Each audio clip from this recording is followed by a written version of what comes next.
Legion, it's Hadrian. Thank you for being here and welcome back to Strategy School in Civilization 6 Rise and Fall. Don't forget to check out the series overview if you're watching for the very first time. This is episode 10 of Strategy School, and as I begin, I want to just make a couple of schedule-related notes. First of all, we are going to start doing the series still every other day, but we're going to be doing it Monday, Wednesday, and Friday of each week. That's just to help me really get a rhythm going with the series, because every now and then, one episode, like this one, in fact, which has been a long time coming for both this series and the original version of the series that I did earlier in the year, it's just to help me get a flow going, because some episodes do take longer than others to kind of really prepare for and put together.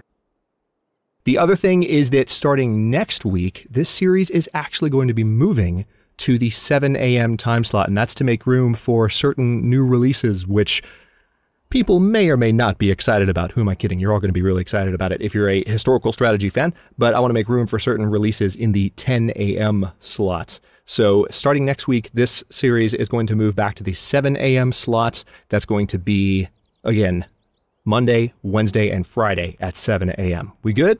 Cool. So this episode, as I've mentioned and been building towards for like 2 or 3 episodes and 2 or 3 weeks now, is going to be focused on city management. We're not going to take any turns. We're going to do a deep dive into the topic of amenities and housing, and also a little bit about citizen control as well, because it's one thing to just kind of passively build up your housing and amenities until your cities are happy, which works fine for some of us, especially if you're playing on a lower difficulty level, or if you're just a beginner to Civ 6 and you know that you need more housing and you know that you need more amenities, but you don't necessarily know about the finer aspects of controlling those values. But it is indeed another thing to be able to control those things, to actually manage individual cities, to know how to make a city happy or ecstatic, and to be able to understand what is making your citizens unhappy or keeping cities from growing more quickly, and to be able to solve those problems individually.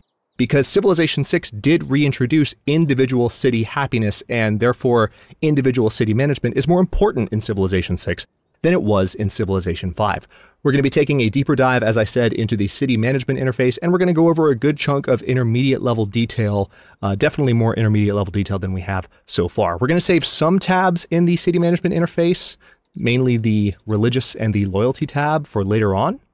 And that's just because we are going to dedicate episodes to those topics, but we are going to focus, as I said, on housing and amenities. If you want to know about those topics, you're going to want to watch this video. First, before I even jump back into that tab, note the city interface itself. Any city I've pulled up, I'm hitting the bracket key, either left or right bracket works for me at the moment because I only have 2 cities. But notice that just by having a city selected, you have a lot of information readily visible to you that can help you, at a glance, understand what might be wrong or about to be wrong in a city. If you learn to keep an eye on this, which, to be completely honest, even I'm not very good at it. I just hit 1,000 hours in Civilization 6 today while recording the previous episode, which was, I think, earlier this morning. And yeah, it's been such a long day. I'm like, wait, was that this morning or what's going on? But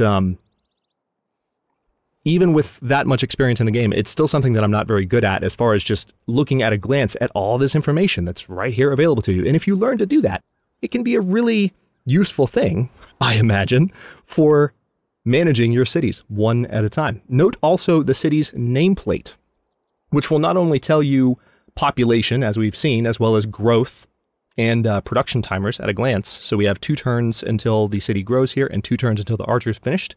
But also it's going to show you pop-ups that will help you dissect the loyalty and the religion and even the defensibility of your city. But it's pulling up the city details interface that will fully break down more of this information for you and help you understand each individual city's problems and successes. It's not perfect, but it will provide you a lot of useful insights. So let's jump into this. We're actually going to scroll all the way down. Oh, it's already at the bottom. Nice. We're going to scroll all the way down to housing. You can scroll up, of course, and you see growth and then amenities. We're going to cover all of it as we, go through this episode, but we're going to start with housing. Housing in Uruk. Currently, we have 6 housing for 4 citizens. Where is that coming from? Obviously, the tab breaks it down. There's a lot of information that's available on this screen that I no longer really have to break down for you because the game does such a good job of presenting it to you. But it might help to understand, well, why is this number 5? That's maybe something that I can help with. Base housing for a city is always 2. So that housing from water row, or, that number in the column, is always going to show at least 2. Where does the extra 3 come from, you might be wondering? Remember that settler lens that we've looked at a couple of times, and I keep saying we're going to talk about housing later, everybody. Fresh water plus 3, coastal water plus 1. 2 plus 3 equals 5. And we do have housing from buildings in Uruk. Where is that coming from, you might be wondering? It is coming, in fact, from the palace, which is unique to the capital.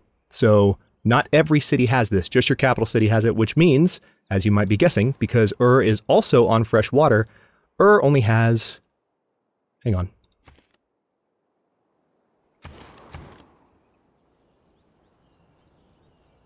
Oh, we have housing from improvements. That was really throwing me off for a second. I was just staring at that like, wait, how does it have the same amount of housing? Because we have built a pasture, and because we have built, well, we've got 2 pastures and a farm here, that is adding up to 1 additional housing. As a matter of fact, I think, let's take a quick look. That was an unexpected development in the commentary for this episode, but it's good. Yeah, each pasture is 0.5 housing. So we actually are 1 improvement away if we do a new builder, which we need to because we used up our first one, right? Talked about that last episode. If we do 1 more farm right here, or if we were to get rid of the marsh for a one-time food boost and put a farm there instead, we could do either or. We'd get more food immediately if we did that, which would help the city grow faster, has its pros and cons, some of which you might begin to understand as this episode continues, because cities can't just grow and grow and grow and grow and grow. There are caps, and housing has a lot to do with that. But we could build a farm on either one, and that would not only help the city grow faster, but it would provide the final 0.5 housing that I need in order to have an additional 2 housing from improvements. So you would see housing in go up to 7. Okay? So base housing for a city when it's not on water of any kind, coastal or fresh, is always 2. So how does growth work? When you have 2 housing or more higher compared to your population. So in this case, we have 6 housing for 2 citizens. That means your growth rate will be normal. So there's no way to get a huge growth boost from the straightforward housing mechanics. That doesn't exist. You can just set it up to be nominal, essentially, to be normal, and to proceed without any kind of hindrance whatsoever. The second you start to run out of housing and you only have 1 hire, so let's say in 2 turns, I haven't established any more housing for Uruk, and now we have 6 housing for 5 citizens. What will happen is I will have a 50% growth rate penalty applied. So growth will be chopped in half, which means that, well, actually, we're going to grow in 2 turns here, so we won't really have that citizens' growth affected that much. But the next citizens' growth, the 6th citizens' growth, will be affected rather severely by that penalty.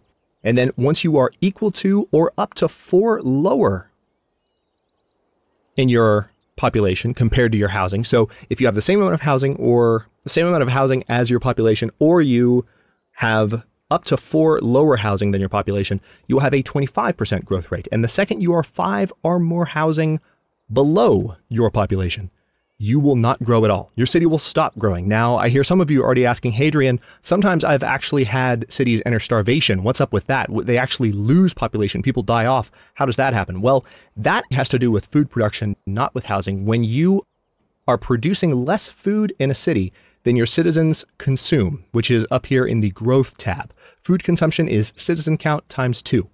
So you need to have this always be ahead of your food consumption. The second you start to produce not enough food in a city for your citizens, you will start to have starvation in that city regardless of your growth rate. So you'll want to be aware of that. So how does food affect growth? Let's go ahead and take a look at citizen growth. You have food per turn and food consumption. So obviously, because we are still ahead of the game here, we still have a boost, which is, as you can see, 3.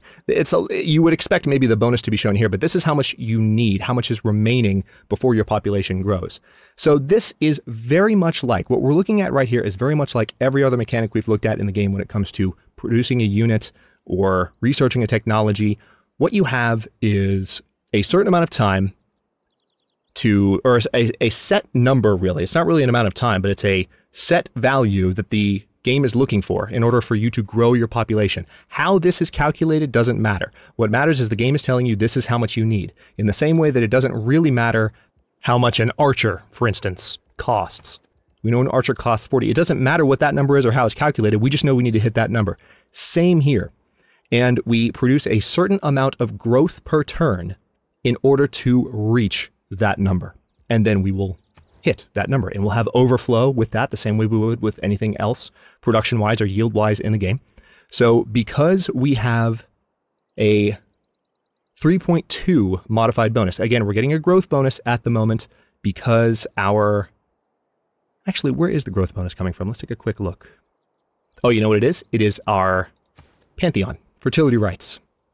City growth rate is 10% higher, which reminds me, really quick, one thing I didn't point out when I was talking about this in the religion episode, pantheons are a little bit different from religions in that you don't have to spread them. The second you found a pantheon, any city that you found that is under your control has your pantheon, which is, in our case, again, fertility rights. So we get that 10% boost. And it's been so long since I recorded that episode that I momentarily forgot that I had that 10% boost to that. So that is helping us a little bit, and it's leaving us with a 3.2 food per turn. And obviously we have a housing multiplier of 1 because we have the maximum possible housing growth rate, which again is just normal. There's no such thing as a housing growth rate bonus, which leaves us with 3.2 food per turn. It's going to take us 2 turns to get that 4.3 food needed to grow a population, which again will leave us with a little bit of overflow. That's a lot of numbers, but it's really straightforward stuff. It's very similar to what we have discussed in terms of production and yields in the series so far. I'm saying it's straightforward, but that doesn't mean I assume that you get it. If you have any questions, I want you to ask in the comments below. Either I will get to them or someone in the comment section will try and help you out, I assure you. So those are the basics of how housing works and how it kind of affects city growth. And you can, while you have the city details tab pulled up, you can switch between different cities and see all the information at a glance, and it changes automatically, which is quite nice. So we've talked about housing. Now let's talk about the even more important system of amenities. Now, amenities do provide both bonuses and penalties depending on what the situation is in a given city. So let's talk first of all about happiness levels and how amenities factor into that. Every city has a status level when it comes to its happiness. Right now, both of my cities are content. I have one amenity in Uruk. Again, this is being produced by my palace, which is a unique building. And I have no amenities in Ur. This is about to be a problem unless I can get one of these luxury resources in my control in the next episode or two, really. We're not going to do any turns this episode because we have so much to talk about, but we're going to need these if we want to make sure that happiness stays at a decent level, or, you know, if we want to see that happiness gets any better than simple contentment. So what does content mean? Content means you have the exact number of amenities required in order for your citizens to be content. You don't have any bonuses. You don't have any penalties. They have what they need. They're happy. Well, they're not happy. They're content. If you want them to actually be happy, if you want them to start getting excited about living in Uruk or Ur, you actually have to have 1 or 2 amenities more than are required for that city. So the second I have 2 amenities and there's only 1 required, or 3 amenities and there's only 1 required, this city will be happy. What does that mean? There will be a 10% boost to growth. So we'll have another boost that'll be shown up here. Notice that there's an amenities growth bonus that is currently at 0. That would jump up to 10%. And also, we get a 5% boost to every other yield that is not food. So, you know, obviously food relates to growth. So to give a yield bonus that also applies to food after you've been given a growth bonus doesn't make sense. But every other yield, culture, production, science, faith, and gold, will get a 5% boost in a happy city. Pretty nice. Is there a higher level than happy? Yes, there is. If you have 3 amenities or more compared to the requirement, your city will become ecstatic. And there's actually an achievement for getting ecstatic cities. And Scotland, as a civilization, has certain bonuses. This is just one example. There are others. Has certain bonuses for keeping cities in the ecstatic state. When you have an ecstatic city, that is a 20% boost to growth and a 10% boost to non-food yields. In the same way that happy provides a 5% boost to every yield but food, you get a 10% boost to every yield but food, in addition to that 20% growth boost. It's pretty crazy. Of course, having happy and ecstatic cities, especially in the early game, can backfire on you because if they grow too quickly, especially if you've chosen a pantheon like fertility rites, these things can combine in ways that can surprise you. And all of a sudden you have too many citizens and you're having a harder time keeping everybody happy. So these are important things to balance. So all of these things might sound wonderful and these bonuses might sound like things to chase. And you definitely want to know how to procure them, how to obtain the bonuses. But maintaining them is a whole nother ballgame, so to speak. And with that being said, we're now going to talk a little bit about how amenities affect. I mean, look how many rows there are. It's even more than housing. I mean, there's different ways to get housing, and you saw this down here. There's lots of things that you can do as you build up your cities to improve housing. And you'll find these as you play through the game if you read tooltips carefully, and we'll talk about them a little bit in the tutorial. But this interface gives you most of what you need in order to start understanding how you can build up this number. There's even more with amenities. So first of all, where does this number come from? No amenities are needed for the first 3 citizens in a city. Currently only has 2 population. There are no amenities required. And thankfully, I have no amenities here, so we're good. But in one turn, guess what's going to happen? Is going to be displeased. If you have 1 or 2 amenities fewer than required, you will have a 10% penalty to growth and a 5% penalty to non-food yields. 3 or more fewer compared to the requirement will put your city in a state of unrest, and you might have some rebels pop up, very much like these barbarians, but they spawn in your territory, they pillage things, and they generally make your life miserable. Don't let cities fall into a state of unrest if you can help it. So that's going to be something that we are going to have to take care of in the next couple of turns, and we'll probably use these luxury resources in order to do it. But of course, the displeased penalties will make it harder because that will affect my gold production by a certain amount, at least in So keep in mind that the rules for, actually, before I say that, there's one other thing I should cover. I was talking about where this number comes from. There are no amenities needed for the first 3 citizens. Every 2 citizens will require an additional amenity. So at 3 citizens, you will require, or actually at 5 citizens, you will require an additional amenity. So at 3, you get your first amenity requirement. At 5, you get another. 7, 9, 11, and 13. Now, keep in mind that this is different from the new district for every 3 citizens rule. So you might kind of get your wires crossed as you're learning Civilization 6. You know that you get a new district available to build every 3 citizens. It's every 2 citizens that a new amenity is required. So there are a couple of every 2, every 3 type of game rules that are central to city management that you're going to want to keep track of, and it's good not to get them mixed up. Amenities are every 3, amenities are every 2, and districts are every 3 citizens. District availability, which, by the way, you can also see here. It doesn't give you the information as far as the population requirements, but it tells you how many are possible and how many you have.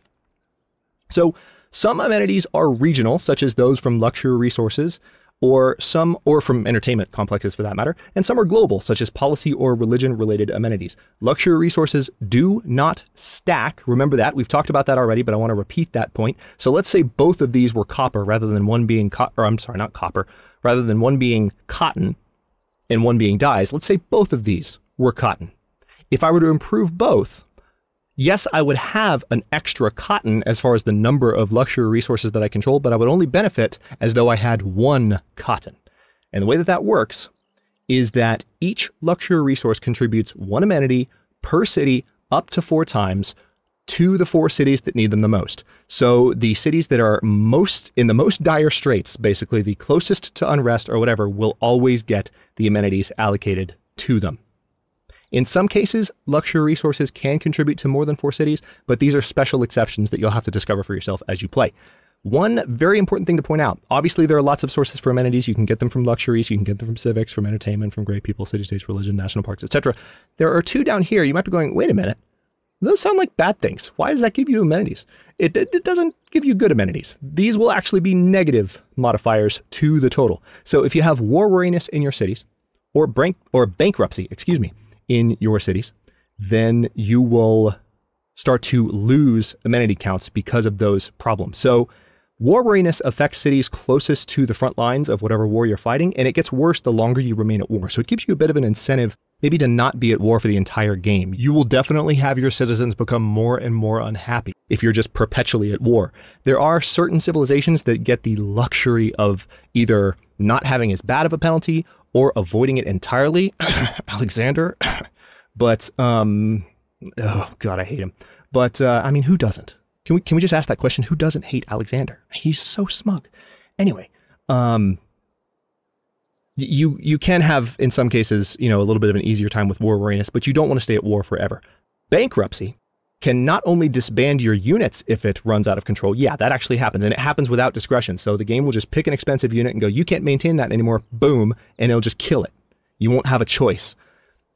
But every 10 gold that you are in deficit each turn will actually add a bankruptcy penalty and amenities to all of your cities for every negative 10 gold. So you definitely don't want to have a large gold deficit because that will kill your amenity requirements. Imagine just having a deficit of, say, negative 30. That's minus 3 amenities. Think about everything I've just gone over and how devastating that would be, especially to cities that already weren't doing too well with amenities. You would have a serious problem that would not only, you would already have problems with, obviously bankruptcy, not having enough money, but all of a sudden that could turn into unrest and rebellion in your territory and make it a lot harder for you to continue forward in the game if you weren't balancing all of these mechanics. So, like I said, it's worth going into this stuff in more detail and understanding what some of these numbers mean, especially if you want to play on a higher level. So that's how war weariness and bankruptcy work, and that's generally how amenities work as far as adding up these totals in order to get these numbers here. If any of that doesn't make sense, again, feel free to ask in the comment section below. So let's talk about a few more things. I mentioned that I would go over this interface in detail. I do want to go over the city breakdown. We're going to hit the bracket key one time here to go back to Uruk.